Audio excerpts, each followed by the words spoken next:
Different time lines. Time line മാത്രമല്ല, character നോക്കി കഴിഞ്ഞാൽ രണ്ട് ഗ്രാഫാണ്, രണ്ട് ക്യാരക്ടറിനാണ്.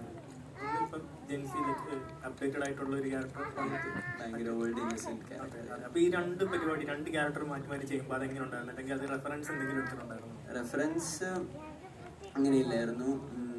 ആക്ച്വലി ഞാൻ കമൽഹാസന്റെ ഒരു പടം കണ്ടായിരുന്നു, വെരി പ്ലേസ് 4 വേൾഡ്സ്. പടത്തിന്റെ പേര് മറന്ന്, മൈക്കിൾ മദൻ കാമരാജൻ. അത് എനിക്ക് ഭയങ്കരമായിട്ട് ഇഷ്ടപ്പെട്ടു. എന്നിട്ട് ആക്ച്വലി അതിൻ്റെ ഒരു ഹിന്ദി വേർഷൻ ഞാൻ കണ്ടായിരുന്നു, ഒരു ഇതിലേക്ക്.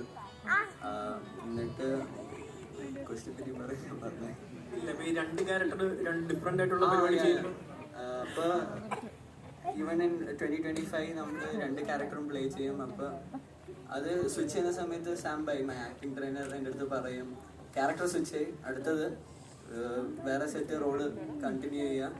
എന്നിട്ട് അതിൻ്റെ ഡയലോഗ്സ് നമ്മൾ പ്രാക്ടീസ് ചെയ്യും, ലഞ്ച് ബ്രേക്കിലിരുന്ന് പ്രാക്ടീസ് ചെയ്യും. എന്നിട്ട് ഇംപ്രവൈസേഷൻ ഉണ്ടെങ്കിൽ അത് ചെയ്യും. എന്നിട്ട് എന്താ നല്ലതെന്ന് എന്നിട്ട് നമ്മളങ്ങനെ കുറേ റിഹേഴ്സ് ചെയ്യും വിത്തൗട്ട് ദ ആക്ടേഴ്സ്. അതല്ലാതെ ഞാൻ പെയിൻ കഴിഞ്ഞിട്ട് കുറേ പ്രാവശ്യം ഡയലോഗ്സ് ഒക്കെ റിഹേഴ്സ് ചെയ്തിട്ട് അങ്ങനെ ചെയ്യുമായിരുന്നു. ആൻഡ് പാലക്കാടിലാണെങ്കിൽ ഇറ്റ് വാസ് ഭയങ്കര ഫ്രീ ആയിരുന്നു ആക്ച്വലി. ആ സമയത്ത് അമ്മ ഒന്നും പറഞ്ഞില്ല, പക്ഷെ 2025 ആയിരുന്നു നമ്മൾ കൂടുതൽ പറഞ്ഞത്. ആൻഡ് പാലക്കാടിൽ ഭയങ്കര ഫ്രീ ക്യാരക്ടർ എന്ന് വെച്ചാൽ ഭയങ്കര കെയർ ഫ്രീ, എന്തെന്ന് വെച്ചാൽ ചെയ്യാം. ബിക്കോസ് പ്രസന്റ് നിന്ന് ഫ്യൂച്ചറിലോട്ട് വരുമല്ലേ, സോറി പാസ്റ്റിലോട്ട് പോകല്ലേ, അങ്ങനെ.